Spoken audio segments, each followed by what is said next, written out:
So, over the past few weeks, we've seen Blur absolutely smashing up their mega gigs at Wembley Stadium, reflecting the fact that British rock is still well and truly alive. And alongside their reunion tour, Blur have blessed us with their new album, The Ballad of Darren, marking Blur's 9th studio album. And well, personally, I quite enjoyed the album, but it certainly did feel like a bit of a breezy album that passes you by, leaving a few fans and new listeners slightly disappointed. But is the album actually disappointing? I think first of all, taking a look at the track list, the only song that actually sounds like a Blur song to me anyway is St. Charles Square, smashing in your ears with those jagged guitar tones and aggressive Damon vocals, which we all love. But as we know on this channel, times change and so do bands. So it's not really surprising to me that Blur's new album doesn't really sound like Blur from 30 years ago. Yes, 30 years! But also a change in sound doesn't mean something can't be bad. Now, this album for me is not bad by any stretch in the slightest. The actual tone of the album strikes me more as a Gorillaz album, which I also noted when their single The Narcissist came out, and the rest of the album follows suit.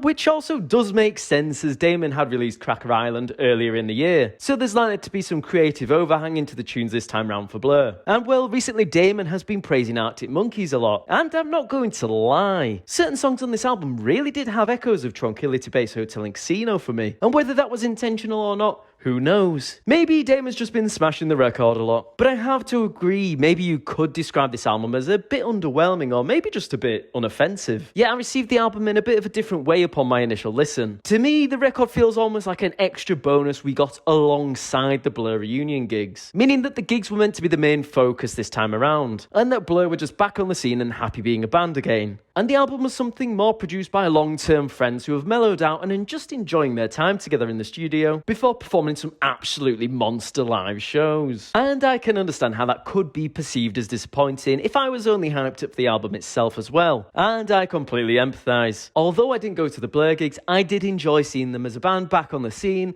doing interviews, and ultimately some of the videos I saw of the Wembley gigs looked absolutely amazing. And then listening to the album, it did feel like a nice breezy return hello, rather than a solid album that was meant to absolutely blow you away. I think maybe it would be disappointing if Blur is your favourite band of all time. But again, they still produced an alright album, I think. Maybe to contextualise it a bit, I would rather have Blur return, produce an album that's a nice easy listen, and maybe one or two of those songs go on my playlist, and have them seem absolutely buzzing to be back and friends, and then perform some amazing shows with great crowd interaction for the fans, rather than what happened with Arctic Monkeys, coming back, producing the car, and then having an odd energy around all of their live shows. But hey, that's just me, and that's just how I feel about it. So overall, I think for myself personally, the new Blur album wasn't underwhelming or disappointing, but it also didn't blow me away or make an impression either. I think it's quite a nice relaxing album to have on that feels familiar, yet different and new. And it just feels like a bit of a comforting bonus of having Blur back on the scene and being around. But do let me know how you feel in the comments on this album. Did you love it? Did you hate it? Or was it all just a bit underwhelming for yourself? Tell me how you really feel. As always, feel free to like and subscribe if you're new here. And on that note, I think I'll say ta-ra for now,